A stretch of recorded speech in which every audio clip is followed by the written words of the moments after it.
Oh, welcome back to Don't Sweat the Small Stuff, and it's all small stuff. I'm your host, Lewis. Chapter 4. Be aware of the snowball effect of your thinking. A powerful technique for becoming more peaceful is to be aware of how quickly your negative and insecure thinking can spiral out of control. Have you ever noticed how uptight you feel when you're caught up in your thinking? And to top it off, the more absorbed you get in the details of whatever is upsetting you, the worse you feel. One thought leads to another, and yet another, until at some point you become incredibly agitated. For example, you might wake up in the middle of the night and remember a phone call that needs to be made the following day. Then, rather than feeling relieved that you remembered such an important call, you start thinking about everything else you have to do tomorrow. You start rehearsing a probable conversation with your boss, getting yourself even more upset. Pretty soon, you're going to think to yourself, I can't believe how busy I am. I must make 50 calls a day. Whose life is it anyway? And on it goes until you're feeling sorry for yourself. For many people, there are no limit to how long this type of thought attack can go on.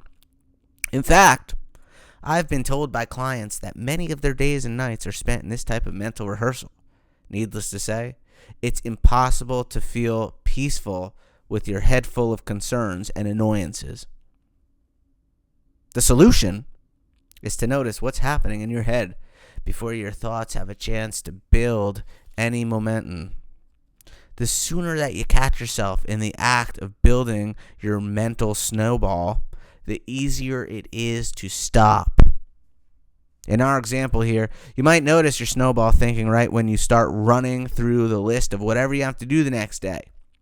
Then, instead of obsessing on your upcoming day, you say to yourself, "Ooh, there I go again," and consciously nip it in the bud. You stop your train of thought before it has a chance to get going. You can then focus not on how overwhelmed you are, but on how grateful you are for remembering this phone call that needed to be made. If it's the middle of the night, write it down on a piece of paper and go back to sleep. You might even consider keeping a pen and paper by the bed for such moments. You may indeed be a very busy person, but remember that filling your head with the thoughts of how overwhelmed you are only exacerbates the problem by making you feel even more stressed than you already do.